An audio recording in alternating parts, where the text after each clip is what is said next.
ನಮಸ್ಕಾರ, ನನ್ನ ಹೆಸರು ಶರಣ್ ಜಂಗಿನ್ಮಠ್. ಇವತ್ತು ಸ್ಪೋಕನ್ ಇಂಗ್ಲೀಷ್ ಡೇ 53 ವಿಡಿಯೋನ ಸ್ಟಾರ್ಟ್ ಮಾಡೋಣ. ಇವತ್ತಿನ ವಿಡಿಯೋದಲ್ಲಿ ನಾನು ಫಿಗರ್ ಆಫ್ ಸ್ಪೀಚ್ನ ಕಂಪ್ಲೀಟ್ ಮಾಡ್ತೀನಿ. ಇಲ್ಲಿವರೆಗೆ ಫಿಗರ್ ಆಫ್ ಸ್ಪೀಚ್ ಮೇಲೆ 3 ವಿಡಿಯೋಸ್ನ ಮಾಡಿದ್ದೆ. ಒಂದನೇ ವಿಡಿಯೋದಲ್ಲಿ 4 ಫಿಗರ್ ಆಫ್ ಸ್ಪೀಚು, ಎರಡನೇದಲ್ಲಿ 6, ಮೂರನೇದಲ್ಲಿ 6, ಹೀಗೆ 16 ಫಿಗರ್ ಆಫ್ ಸ್ಪೀಚ್ನ ಎಕ್ಸ್ಪ್ಲೇನ್ ಮಾಡಿದ್ದೀನಿ.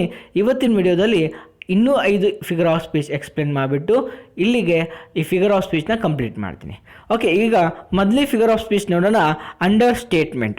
ಅಂಡರ್ ಸ್ಟೇಟ್ಮೆಂಟ್ ಅಂದರೆ ಏನು? And understatement is when you represent something as less than what it is. ಅಂದರೆ ಅದು ಏನಿರುತ್ತೆ ಅದಕ್ಕಿಂತ ಕೆಳಮಟ್ಟದಲ್ಲಿ ಹೇಳುವಂಥ ಸೆಂಟೆನ್ಸ್ಗೆ ನಾವು ಅಂಡರ್ ಸ್ಟೇಟ್ಮೆಂಟ್ ಅಂತ ಕರಿತೀವಿ.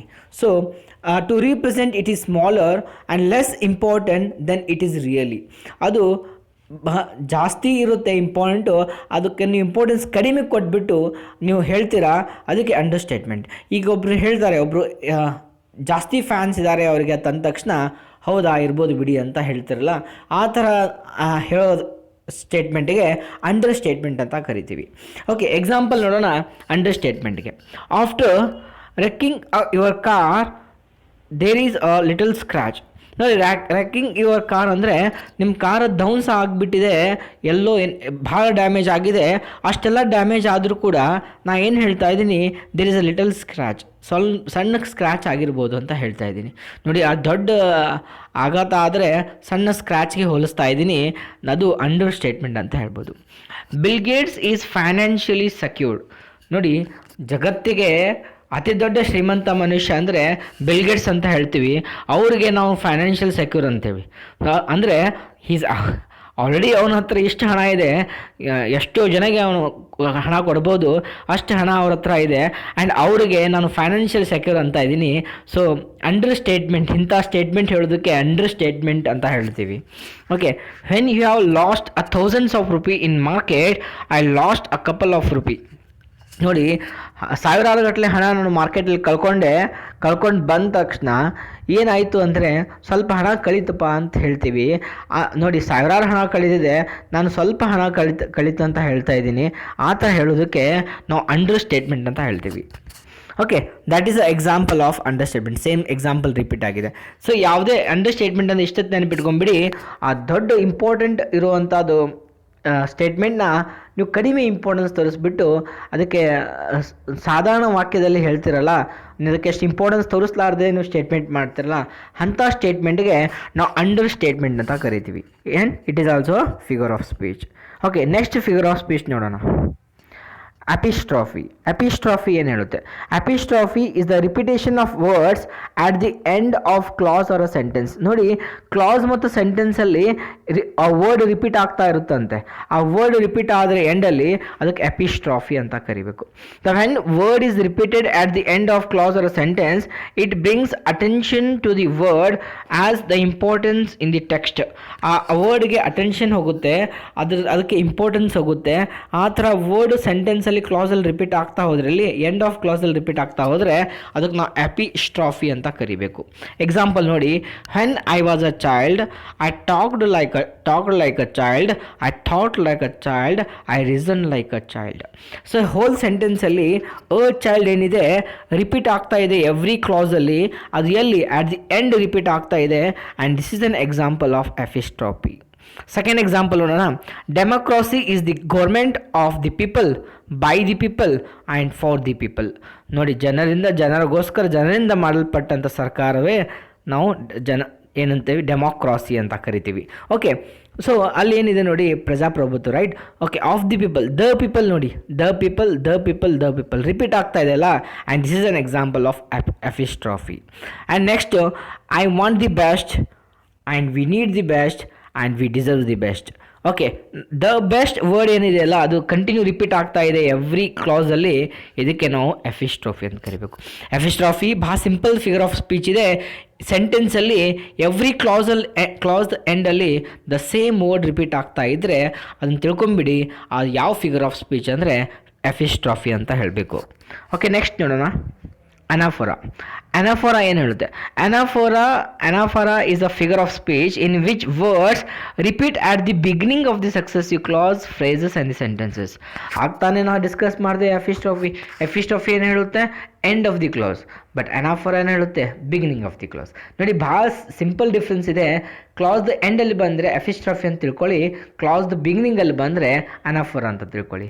ಎಕ್ಸಾಂಪಲ್ ನೋಡಿ, every breath you take, every move you take, every bond you take, every step you take, I will be watching.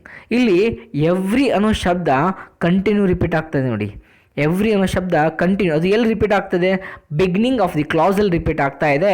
ಈ ಥರ ರಿಪೀಟ್ ಆದರೆ ತಿಳ್ಕೊಂಬಿಡಿ ಅದು ಅನಾಫೋರಾ ಅಂತ. ಓಕೆ, ನೆಕ್ಸ್ಟ್ ಎಕ್ಸಾಂಪಲ್ ನೋಡೋಣ. It was the best of times, it was the worst of the times, it was the age of wisdom, it was the age of foolishness, it was the that epoch of belief. So ಇಲ್ಲಿ it was ಅನ್ನೋ ಏನು ಶಬ್ದ ಇದೆಯಲ್ಲ, ಬಿಗಿನಿಂಗಲ್ಲಿ repeat ಆಗ್ತಾ ಇದೆ. ಬಿಗಿನಿಂಗಲ್ಲಿ repeat ಆದರೆ ಅನಾಫೋರಾ.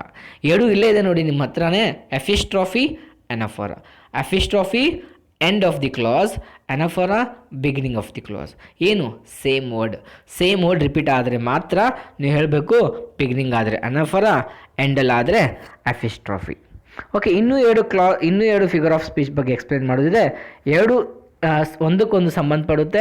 ಅದೇನೆಂದರೆ climax and anti climax. ಈ ಶಬ್ದ ನೀವು ಕೇಳಿರ್ತೀರ ಎಲ್ಲ ಫಿಲ್ಮ್ಸಲ್ಲಿ, ಕ್ಲೈಮ್ಯಾಕ್ಸ್ ಅಂತ ಕೇಳಿರ್ತೀರ. ಆ್ಯಂಡ್ ಇನ್ನೊಂದು ಶಬ್ದ ಏನಪ್ಪ ಅಂದರೆ ಆ್ಯಂಟಿ ಕ್ಲೈಮ್ಯಾಕ್ಸ್. ಕ್ಲೈಮ್ಯಾಕ್ಸ್ ಎಷ್ಟು ಇಂಟ್ರೆಸ್ಟಿಂಗ್ ಇರುತ್ತೆ, ಇನ್ನೂ ಎಷ್ಟು ಕ್ಯುರಾಸಿಟಿನ ಇನ್ಕ್ರೀಸ್ ಮಾಡುತ್ತೆ, ಆ ಥರ ಇದ್ದರೆ ಅದಕ್ಕೆ ಕ್ಲೈಮ್ಯಾಕ್ಸ್ ಅಂತ ಕರಿಬೇಕು. Climax is the figure of speech in which the successive words, phrases, classes, sentences are arranged in ascending order of importance. Ascending order ಅಂದರೆ ಏನು? ಏರಿಕೆ ಕ್ರಮ. ಇಂಪಾರ್ಟೆನ್ಸ್ ಅಂದ್ರೇನು? ಜಾಸ್ತಿ ಇಂಪಾರ್ಟೆಂಟ್ ಇದ್ದಿದ್ದು, ಕಡಿಮೆ ಇಂಪಾರ್ಟೆಂಟ್ ಇದ್ದಿದ್ದು ಫಸ್ಟಿಗೆ ಹೇಳೋದು ಅದಕ್ಕಿಂತ ಜಾಸ್ತಿ ಇಂಪಾರ್ಟೆಂಟ್ ಇದ್ದು, ಸೆಕೆಂಡ್ ಹೇಳೋದು ಅದಕ್ಕಿಂತ ಜಾಸ್ತಿ ಇಂಪಾರ್ಟೆಂಟ್ ಇದ್ದು, ಥರ್ಡ್ ಹೇಳೋದು ಎಲ್ಲರಿಗಿಂತ ಜಾಸ್ತಿ ಇದ್ದಿದ್ದು ಇಂಪಾರ್ಟೆಂಟು ಲಾಸ್ಟಿಗೆ ಹೇಳೋದು. ಆ ಥರ ಹೇಳಿದ್ರೆ ಅದಕ್ಕೆ ನಾವು ಕ್ಲೈಮ್ಯಾಕ್ಸ್ ಅಂತ ಕರಿತೀವಿ. That is a figure of speech. The climax has the effect of building excitement and anticipation. ಒಂದು ಎಕ್ಸೈಟ್ಮೆಂಟ್ನ ಇನ್ಕ್ರೀಸ್ ಮಾಡುತ್ತೆ. ಯಾಕೆ ನೆಕ್ಸ್ಟ್ ಏನು ಹೇಳ್ತಾರೆ ಅನ್ನೋದು ಒಂದು ಎಕ್ಸೈಟ್ಮೆಂಟ್ ಕ್ರಿಯೇಟ್ ಆಗುತ್ತೆ ಲಿಸ್ನರ್ಗೆ. ಆ ಥರ ಇದ್ದರೆ ಅದಕ್ಕೆ ನಾವು ಕ್ಲೈಮ್ಯಾಕ್ಸ್ ಅಂತ ಕರಿಬೇಕು. ಎಕ್ಸಾಂಪಲ್ ನೋಡೋಣ. Look up in the sky ನೋಡಿ, ಇಟ್ಸ್ ಅ ಬರ್ಡ್. ಮೊದಲು ಹಕ್ಕಿಗೆ ಹೋಲಿಸ್ತೀವಿ, ನೋ ಇಟ್ಸ್ ಅ ಪ್ಲೇನ್ಗೆ ಹೋಲಿಸ್ತೀವಿ, ನೋ ಇಟ್ಸ್ ಅ ಸೂಪರ್ಮ್ಯಾನ್ಗೆ ಹೋಲಿಸ್ತೀವಿ. ಫಸ್ಟ್ ಬರ್ಡ್ ಅಂದ್ವಿ, ಆಮೇಲೆ ಪ್ಲೇನ್ ಅಂದ್ವಿ, ಆಮೇಲೆ ಸೂಪರ್ಮ್ಯಾನ್ ಅಂದ್ವಿ. ಅಂದರೆ ಅದು ಏನಾಯಿತು? ಎಕ್ಸೈಟ್ಮೆಂಟ್ ಇನ್ಕ್ರೀಸ್ ಆಯಿತು. ಈ ಬರ್ಡ್ ಅಂದ್ಬಿಟ್ಟು ಪ್ಲೇನ್ ಅಂದ್ಬಿಟ್ಟು ಸೂಪರ್ಮ್ಯಾನ್ ಅಂದ. ದಿಸ್ ಈಸ್ ವಾಟ್ ಕ್ಲೈಮ್ಯಾಕ್ಸ್ ಅಂತ ಹೇಳ್ಬೋದು. If you think that's bad, it gets worse. ನೀವು ಬ್ಯಾಡ್ ಅಂತ ತಿಳ್ಕೊಂಡ್ರೆ ಅದು ವರ್ಸ್ ಆಗಿಬಿಡುತ್ತೆ, ಮುಂದೆ ವರ್ಸ್ಟ್ನೂ ಆಗ್ಬೋದು. ದ್ಯಾಟ್ ಈಸ್ ವಾಟ್ ನೀವು ಬ್ಯಾಡ್ಗಿಂತ ವರ್ಸ್ ಏನು highest important. He lost his cell phone ಕಳ್ಕೊಂಡ. ಹಿಸ್ ಕಾರ್ನೂ ಕಳ್ಕೊಂಡ. ಹಿಸ್ ಫ್ಯಾಮ್ಲಿ, ಅವ್ನ ಕುಟುಂಬನ ಕಳ್ಕೊಂಡ. ಕಡಿಮೆ ಇಂಪಾರ್ಟೆಂಟ್ ಇದ್ದಿದ್ದು ಯಾವುದು? ಫೋನ್. ಓಕೆ, ಫೋನ್ ಹೋದರೆ ನಡೆಯುತ್ತೆ. ಫೋನ್ ಕಾರ್ನೂ ಹೋಯಿತು, ಕಾರ್ಗೆ ಫ್ಯಾಮ್ಲಿನೂ ಹೋಯ್ತಲ್ಲ. ದ್ಯಾಟ್ ಈಸ್ ವಾಟ್ ಇಂಪಾರ್ಟೆನ್ಸ್ ಏನಾಯಿತು ಅಲ್ಲಿ ಇನ್ಕ್ರೀಸ್ ಆಗ್ತಾ ಹೋಯಿತು. ಅಲ್ಲಿ ಎಕ್ಸೈಟ್ಮೆಂಟ್ ಲಿಸ್ನರ್ಗೆ ಇನ್ಕ್ರೀಸ್ ಆಗ್ತಾ ಹೋಗುತ್ತೆ.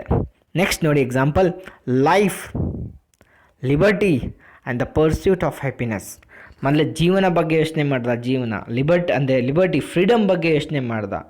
ಆಮೇಲೆ ದ ಪರ್ಸ್ಯೂಟ್ ಆಫ್ ಹ್ಯಾಪಿನೆಸ್ ಅಂದರೆ ಹ್ಯಾಪಿನೆಸ್ ಬಗ್ಗೆ ಹುಡುಕಾಡಕ್ಕೆ ಸ್ಟಾರ್ಟ್ ಮಾಡ್ದ. ಜೀವನ ಒಂದು ಸ್ವತಂತ್ರ, ಒಂದು ಖುಷಿಯನ್ನು ಎಲ್ಲಿ ಸಿಗುತ್ತೆ ಹುಡುಕಾಡಕ್ಕೆ ಸ್ಟಾರ್ಟ್ ಮಾಡ್ದ. ದ್ಯಾಟ್ ಈಸ್ ವಾಟ್ ಕ್ಲೈಮ್ಯಾಕ್ಸ್ಗೆ ಸೂಟ್ ಆಗುವಂಥ ಎಕ್ಸಾಂಪಲ್ ಅಂತ ಹೇಳ್ಬೋದು. ನೆಕ್ಸ್ಟ್ ನೋಡಿ. He came, he fought, he conquered. He came, ಅವನು ಬಂದ, ಫೈಟ್ ಮಾಡ್ದ, ಎಲ್ಲನೂ ತಂದಂತ ಕ್ಯಾಪ್ಚರ್ ಮಾಡ್ಕೊಂಡ್ಬಿಟ್ಟ. ಕಾಂಕರ್ಡ್ ಅಂದರೆ ಅವನೇ ತೊಗೊಂಡ್ಬಿಟ್ಟ. ರಾಜ ಹೇಳ್ತಾರಲ್ಲ, ಆ ಡೈನೆಸ್ಟಿದು ಈ ಡೈನೆಸ್ಟಿಗೆ ಬಂದ, ಫೈಟ್ ಮಾಡ್ದ, ಈ ಡೈನೆಸ್ಟಿ ಅಷ್ಟು ಅವನು ತೊಗೊಂಡ್ಬಿಟ್ಟ. So this is what climax. ಹಾಗೆ ಇರುತ್ತಲ್ಲ, ಏನು ಉಲ್ಟಾ ಆಗುತ್ತಾ? ಕಾಂಕರ್ ಮಾಡ್ದ, ಆಮೇಲೆ ಫೈಟ್ ಮಾಡ್ದ, ಆಮೇಲೆ ಬಂದ. ಆ ಥರ ಅಂತ ಆಗಕ್ಕೆ ಸಾಧ್ಯ ಇಲ್ಲ. ಸೊ ಆ ಥರ ಯಾವುದಷ್ಟು ನೀವು ಇನ್ಸಿಡೆಂಟ್ ಕ್ರಿಯೇಟ್ ಮಾಡ್ಬೋದು. ಬಟ್ ಇಲ್ಲಿ ಕ್ಲೈಮ್ಯಾಕ್ಸ್ ಯಾವಾಗಲೂ ಏನಿರುತ್ತೆ, ಏರಿಕೆ ಕ್ರಮದಲ್ಲಿ ಹೋಗಬೇಕು. ಒಂದಕ್ಕಿಂತ ಒಂದು ಹೆಚ್ಚಿಗೆ ಆಗ್ತಾ ಹೋಗ್ಬೇಕು ಎಕ್ಸೈಟ್ಮೆಂಟ್. ಓಕೆ, ಒಂದಕ್ಕಿಂತ ಒಂದು ಹೆಚ್ಚಿಗೆ ಆಗ್ತಾ ಹೋಗಬೇಕು. ಈಗ ಹುಡುಗರಿಗೆ ಫಸ್ಟ್ ಚಾಕ್ಲೇಟ್, ಆಮೇಲೆ ಐಸ್ ಕ್ರೀಮ್ಸ್, ಆಮೇಲೆ ಮತ್ತೆ ನೀವು ಅದಕ್ಕೆ ಜಾಸ್ತಿ ಆಪ್ಷನ್ಸ್ ಕೊಡ್ತಿರಲ್ಲ, ಆ ಥರ ಕೊಟ್ಟರೆ ಅದಕ್ಕೆ ನಾವು ಕ್ಲೈಮ್ಯಾಕ್ಸ್ ಅಂತ ಕರಿತೀವಿ. And this is the figure of speech. ನಾವು will go for last figure of speech. ಅದು ಯಾವುದು? Anti climax. ಏನು ಹೇಳುತ್ತೆ anti climax? Anti climax is a figure of speech in the successive words, phrases, clauses, sentences are arranged in descending order of importance. ಅಂದರೆ ಫಸ್ಟಿಗೆ ಹೇಳೋದೇ ಜಾಸ್ತಿ important, ಅದಕ್ಕೆ next ಹೇಳುವಂಥ ಶಬ್ದ ಕಡಿಮೆ ಇಂಪಾರ್ಟೆನ್ಸು, ನೆಕ್ಸ್ಟ್ ಹೇಳೋದು ಅದಕ್ಕಿಂತ ಕಡಿಮೆ ಇಂಪಾರ್ಟೆನ್ಸು, ಅದಕ್ಕಿಂತ ಕಡಿಮೆ ಇಂಪಾರ್ಟೆನ್ಸು. ನೋಡಿ ಈ ಥರ ಆದರೆ ಕ್ಲೈಮ್ಯಾಕ್ಸ್ 100% ಇಂಟ್ರೆಸ್ಟಿಂಗ್ ಇರೋಂಗಿಲ್ಲ. ಅದಕ್ಕೆ ನಾವು ಇದಕ್ಕೇನಂತ ಕರಿತೀವಿ? ಆ್ಯಂಟಿ ಕ್ಲೈಮ್ಯಾಕ್ಸ್ ಅಂತ ಕರಿತೀವಿ. 100% ಇದರಲ್ಲಿ ಎಕ್ಸೈಟ್ಮೆಂಟ್ ಇರೋದೇ ಇಲ್ಲ. Okay, anticlimax as the sudden shift at the end back to the unimportant. Sudden ಈ ಥರ ಶಿಫ್ಟ್ ಆಗ್ತೈತಿ, ಅದು ಅನ್ಇಂಪಾರ್ಟೆಂಟ್, ಅಷ್ಟೇ ಅವಶ್ಯಕತೆ ಇರಲಾದಂಥ ಕ್ಲೈಮ್ಯಾಕ್ಸ್ಗೆ ಬಂದುಬಿಟ್ರೆ ಅದು ಆ್ಯಂಟಿ ಕ್ಲೈಮ್ಯಾಕ್ಸ್ ಅಂತ ಹೇಳ್ಬೋದು. ಎಷ್ಟು ಜನ ಹೇಳ್ತಾರಲ್ಲ, ಸೊ ಎಷ್ಟೋ ಫಿಲ್ಮ್ಸ್ ಹೋದಾಗ ಕ್ಲೈಮ್ಯಾಕ್ಸ್ ಚೆನ್ನಾಗಿರಲಿಲ್ಲ, ಸೊ ಸ್ಟಾರ್ಟಿಂಗೇ ಚೆನ್ನಾಗಿತ್ತು, ಉಲ್ಟಾ ಅಂದರೆ ಇಂಪಾರ್ಟೆನ್ಸ್ ಕಡಿಮೆ ಆಯ್ತು. ಅದು ಇಂಪಾರ್ಟೆನ್ಸ್ ಕಡಿಮೆ ಆದರೆ ಅದಕ್ಕೆ ಆ್ಯಂಟಿ ಕ್ಲೈಮ್ಯಾಕ್ಸ್ ಅಂತ ಕರಿಬೇಕು. ಈಗ ನೋಡಿ example, he lost his family, his car, his cell phone. ನೋಡಿ ಎಲ್ಲಕ್ಕಿಂತ ಇಂಪಾರ್ಟೆಂಟ್ ಯಾವುದು? ಫ್ಯಾಮ್ಲಿ. ಫಸ್ಟ್ ಫ್ಯಾಮ್ಲಿನೇ ಕಳ್ಕೊಂಡ ಅಂತ ಹೇಳ್ತಾ ಇದ್ದಾರೆ, ಆಮೇಲೆ ಕಾರ್ ಅಂತೆ, ಅದಕ್ಕಿಂತ ಕಡಿಮೆ ಇಂಪಾರ್ಟೆಂಟು ಸೆಲ್ ಫೋನ್. ಸೊ ಈ ರಿವರ್ಸ್ ಆರ್ಡರಲ್ಲಿ ಹೇಳಿದರೆ ಅದಕ್ಕೆ ನಾವು ಆ್ಯಂಟಿ ಕ್ಲೈಮ್ಯಾಕ್ಸ್ ಅಂತ ಕರಿತೀವಿ. ಈಗ ನೆಕ್ಸ್ಟ್ ಇನ್ನೊಂದು ಎಕ್ಸಾಂಪಲ್ ನೋಡಿ, she is a great writer, she is a mother and a good cook. ನೋಡಿ ಫಸ್ಟ್ ಗ್ರೇಟ್ ರೈಟರ್ ತಂದ್ರಿ, ಆಮೇಲೆ ಒಬ್ಬಳು ತಾಯಿ ಅಂತಂದ್ರಿ, ಒಬ್ಬಳು ಅಡುಗೆ ಮಾಡೋಳು ತಂದ್ರಿ. ಸೊ ಇದರಲ್ಲಿ ಇಂಪಾರ್ಟೆನ್ಸ್ ಕಡಿಮೆ ಆಗ್ತಾ ಹೋಯ್ತು ಎವ್ರಿ ಟೈಮ್. ಅದೇ ಉಲ್ಟಾ ಅಂದರೆ she is a good cook and she is a mother and she is a great writer ಅಂದರೆ ಅಲ್ಲೇನಾಗ್ತಾ ಇತ್ತು? ಅದು ಕ್ಲೈಮ್ಯಾಕ್ಸ್ ಆಗ್ತಾಯಿತ್ತು. ಬಟ್ ಇಲ್ಲಿ ಕ್ಲೈಮ್ಯಾಕ್ಸ್ ಆಗಲಿಲ್ಲ, ಇಲ್ಲೇನಾಯಿತು? ಆ್ಯಂಟಿ ಕ್ಲೈಮ್ಯಾಕ್ಸ್ ಆಯಿತು.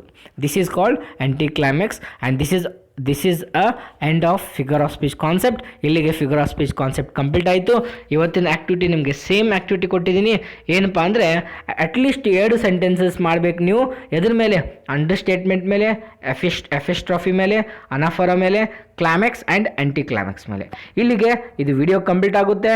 ಆ್ಯಂಡ್ ಈ ವಿಡಿಯೋ ನಿಮಗೆ ಇಷ್ಟ ಆದಲ್ಲಿ ಪ್ಲೀಸ್ ವಿಡಿಯೋನ ಲೈಕ್ ಮಾಡಿ, ಶೇರ್ ಮಾಡಿ.